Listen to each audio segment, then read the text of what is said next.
Hey, what's up guys? This is Counter-Strike Global Patch Notes for June 28th. New season starts. There's been a small change that now all SSR ships will get crit damage res of 50% by default, so that is a change. Other than that, yeah, just new season starts. Also, we are getting a new counter pass. We're getting Skia. She's okay unit. She's not great. She's not also like awful. She's very mid. The only like good thing about her is that she's low cost. She's only 2. So you can like deploy her often, and she can do okay burst damage, so there is some use in PvP or PvE for her, but overall not that important. The counter pass overall, like I always say, it's worth it regardless of if you want the character or not, like in terms of materials. Unless you don't need the materials, then sure, but I would argue the quartz and the black tickets are worth it. Plus you also get a lot of fusion cores, which I'm gonna assume most of the player base needs. So yeah, definitely worth the $7. I think it's at now. Okay, we have some returning awakening units. So we have 3 of them. We have Hilde, Horizon, and Nayubin. Now Hilde, she's okay tank, but like I said last time, she's just outdated now.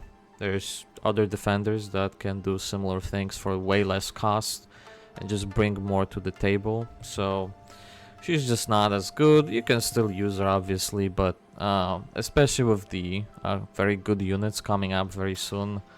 We're getting Chifuyu, I think, next week, and we are getting most likely in August Rosaria. Like, save your tickets for those two. I think they are way more important than this. So for Horizon, unless you're doing PvP, not really worth it.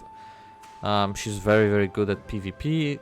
It's just unfortunate that she's also banned very often, so while yes, she is strong, but decent amount of time you would have to force her with bans, right? So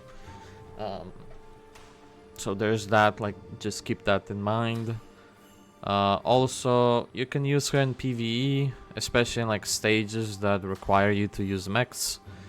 But yeah, like in PvE wise, not like you're not gonna see that much use. Like you can use it, but you're not required to. Like, I've only used her a couple of times here and there, and most of the stages I did were the ones that require mechs or like forbid counter units or whatever, right? Like, she was relatively obvious choice. Now, lastly, for Nayubin, also very PvP unit. I don't think he's useful in PvE in any way.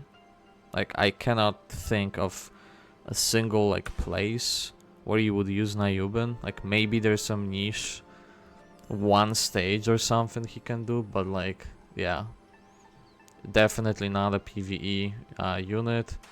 And well, his gimmick is his anti-shield, right? He's anti-shield.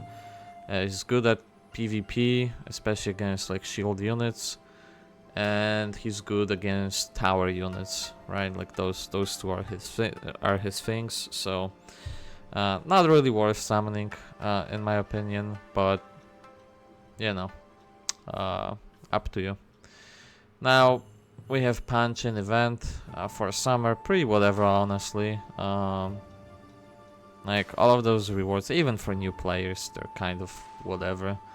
Like, I don't know what good is there here. Like, overall, just super low on anything more important. So Now this, they're showcasing the, I don't think we've had return before, like returning to the game things. Like most gacha games have some kind of rewards if you come back to the game. So if you're actually I don't know when it triggers.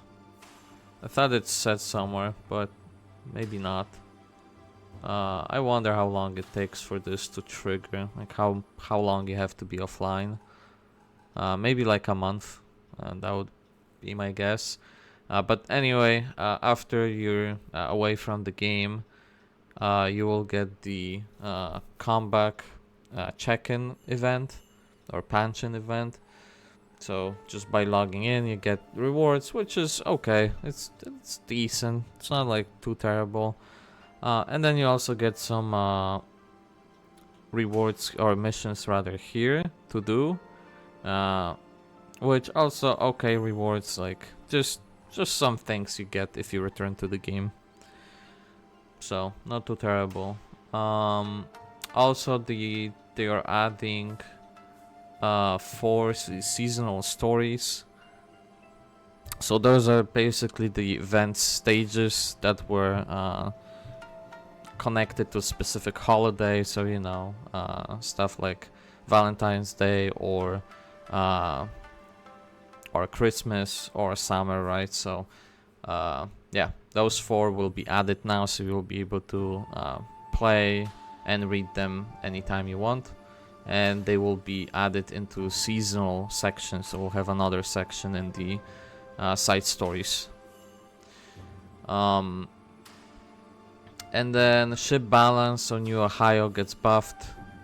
Now the deployed units will also get the knockback resistance for 10 seconds, so that's nice. I'm actually kind of interested in using New Ohio because there are like few specific stages or things that annoy the fuck out of me with knockback. So maybe New Ohio will be a decent ship.